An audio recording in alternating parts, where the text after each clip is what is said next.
Perkenalkan, nama saya Maulani Manurung dengan NIM 21050910112 kelas AB1D. Di sini saya akan menjelaskan tentang inflasi.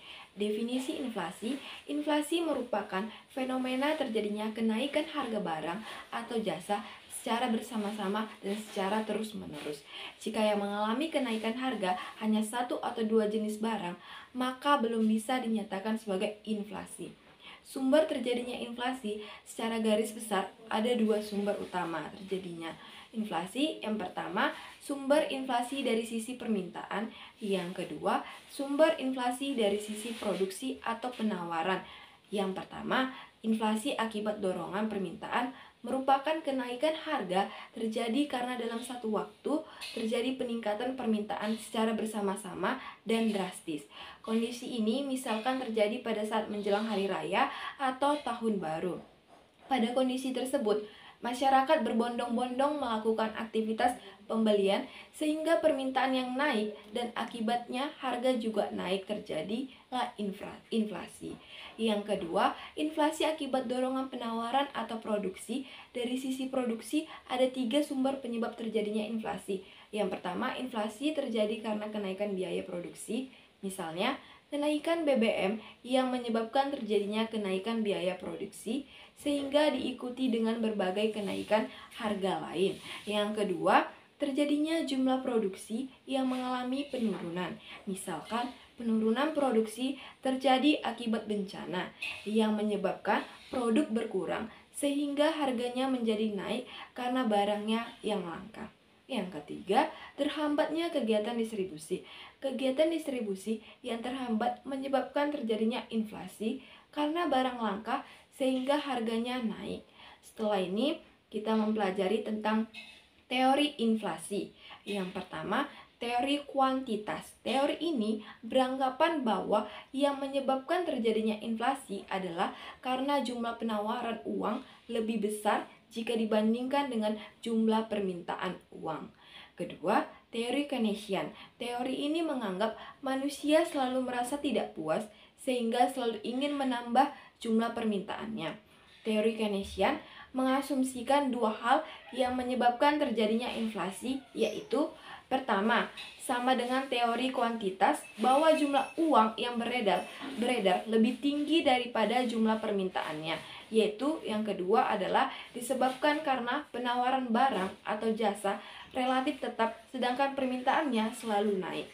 Ketiga, teori strukturalis. Teori struktuраlis berpendapat bahwa inflasi terjadi karena kemampuan produksi rendah, sedangkan di sisi lain jumlah permintaannya tinggi.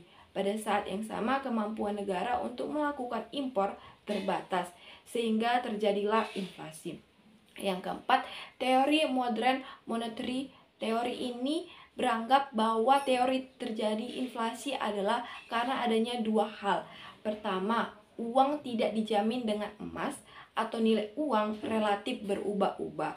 Teori ini menganggap inflasi tidak terjadi karena jumlah penawaran lebih tinggi karena dibandingkan dengan permintaan, melainkan inflasi terjadi karena uang tidak lagi murni sebagai alat pembayaran tetapi juga sebagai komoditas perdagangan.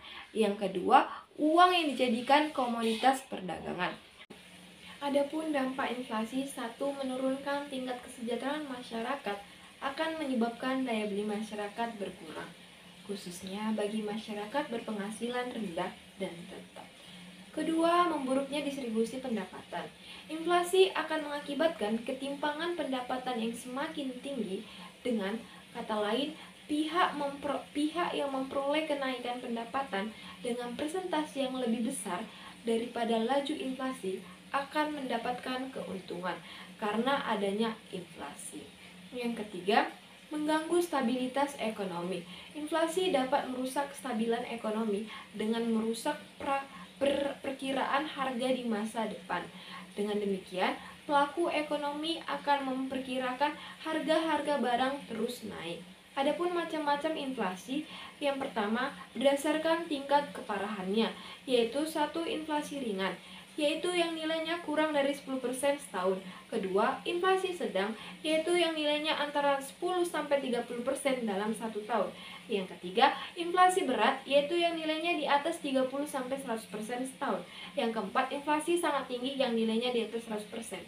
Kedua, berdasarkan asalnya, yaitu adalah satu domestic inflation, inflasi yang sumber penyebabnya berasal dari dalam negeri.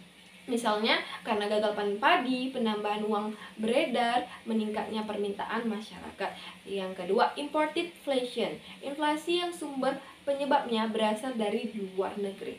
Misalnya akibat kenaikan harga barang impor.